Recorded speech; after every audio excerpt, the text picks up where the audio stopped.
안녕하세요. 저는 29살이고 사귄 지 3년 된 5살 연상의 남자친구가 있습니다. 30이 되기 전에 결혼하고 싶은 마음도 있고 우리 둘 다 직업도 나쁘지 않은 편이라서 올해는 결혼을 해야겠다 생각했죠. 만나면서 2번 정도 크게 싸운 적도 있지만 사귀면서 든 정도 무시 못하고 헤어져봤자 다른 좋은 사람 찾는 것도 쉽지 않겠다 싶어서 그냥 결혼하려고 했어요. 막상 결혼을 하려고 보니 남자친구가 나이에 비해 연봉은 저와 큰 차이도 없고 모아놓은 돈도 별로 없더라고요. 남자친구네 부모님도 금전적 지원을 해주긴 힘든 상황이라 하고 알고 보니 걔네 부모님도 아직 집 없이 전세를 살고 계셨습니다. 반면 저는 24살 때 대학 졸업하면서 아빠가 전세 끼고 집을 한 채 사주신 것이 있어요. 그때는 부동산에 전혀 관심도 없고 왜 귀찮게 이런 걸 사주시는 건가 싶었는데 막상 결혼하려고 하니까 내 집이 하나 있다는 것이 큰 힘이 되더라고요. 전세 계약이 올해 9월에 끝나니까 그때쯤 결혼하고 그 집에 들어가서 살면 되겠다 싶었죠. 아직 상견례고 뭐고 아무것도 결정되지 않은 상황이지만 남자친구와 우리끼리 이야기하면서 결혼 계획은 다 세워놓고 있었어요.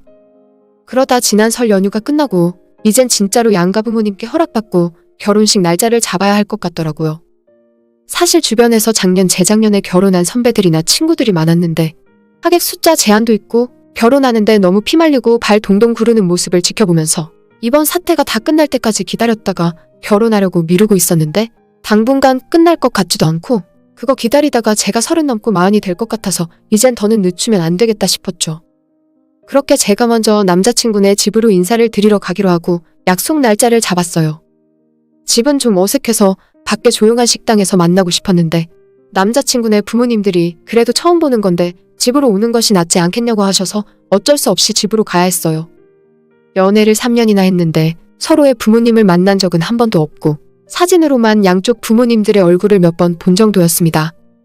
정말 어색할 것 같아서 너무 긴장했지만 제가 남자친구에 비해 조건이 나쁠 것이 하나도 없으니까 그쪽 집안에서 반대할 이유는 전혀 없다고 생각했어요. 차라리 우리 부모님이 서운하면 서운해했지.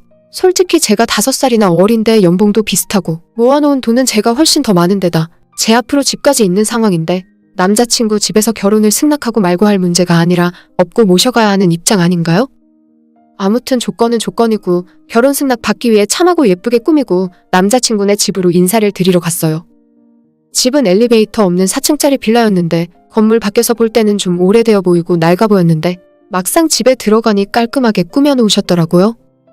남자친구네 어머님이 저녁 식사 준비를 해놓으셨는데 일단 밥은 나중에 먹고 거실에서 이야기를 좀 먼저 하자고 해서 시댁 부모님이 거실 소파에 앉아있고 저랑 남자친구는 그 앞에서 앉아 있었어요.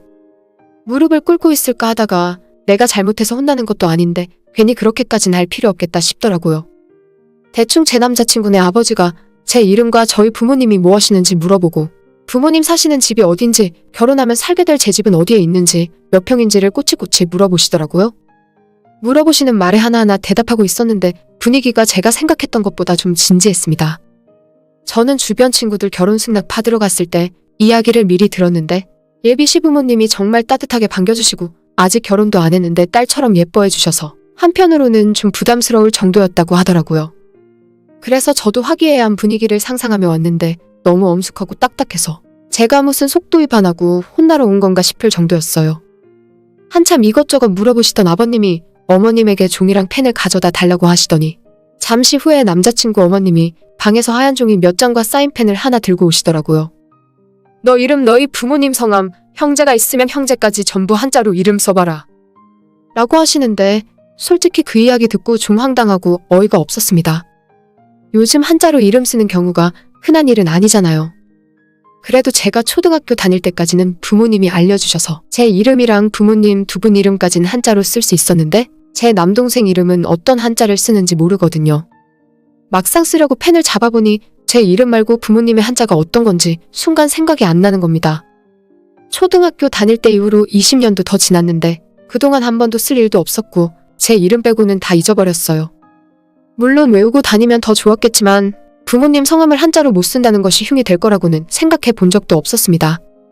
일단 기억나는 제 이름 석자만 종이에 써놓고 고민을 하고 있었더니 남자친구 아버님이 그 모습을 보고는 혀를 쯧쯧 차더라고요. 아니 다 큰 처녀가 자기 부모 이름 석자도 몰라?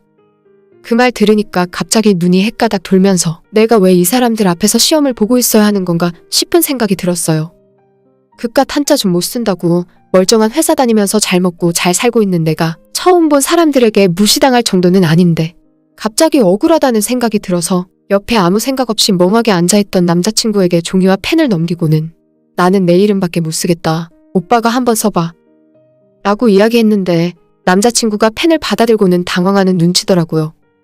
빨리 써보라고 재촉했는데 한참 지나도 자기 이름 석자도 한자로 못 쓰는 겁니다. 적어도 저는 제 이름은 썼는데 말이죠. 의기양양한 표정으로 남자친구의 아버님을 바라봤는데 자기 아들이 이름 석자 중에 김씨김 한 글자만 써놓고 땀만 뻘뻘 흘리고 있으니 얼굴이 시뻘겋게 달아오르는 겁니다. 저한테 뭐라고 훈계라도 제대로 하고 기선제압을 하려고 하신 모양인데 자기 아들이 더 못 쓰니 아무런 말도 못하시고 헛기침만 몇 번 하다가 너희 둘 다 다음엔 외우고 다녀! 하시고는 싱겁게 그 자리가 끝나버렸어요. 그리고 이어지는 식사 자리에서 어머님이 저 온다고 많은 음식을 준비해 놓으셨지만 방금 전 한자 테스트가 자꾸 머리에 남아서 밥이 목구멍으로 안 넘어가더라고요. 대충 깨작깨작 먹는 둥 마는 둥 하다가 도저히 안 될 것 같아서 식사 도중에 자리에서 일어났습니다. 저는 아무리 생각해봐도 이 집안 며느리 될 자격이 없는 것 같아요. 죄송하지만 먼저 일어나서 가보겠습니다. 하고 제 가방이랑 겉옷을 챙겨들고 후다닥 도망 나와 버렸습니다. 남자친구가 제 뒤를 쫓아나와서 왜 그러냐고 아까 한자 써보라고 한 것 때문에 화났냐고 물어보는데 사실 생각보다 화는 별로 안 났어요. 좀 당황하고 어이없을 뿐이지 막 열받고 화가 나진 않더라고요.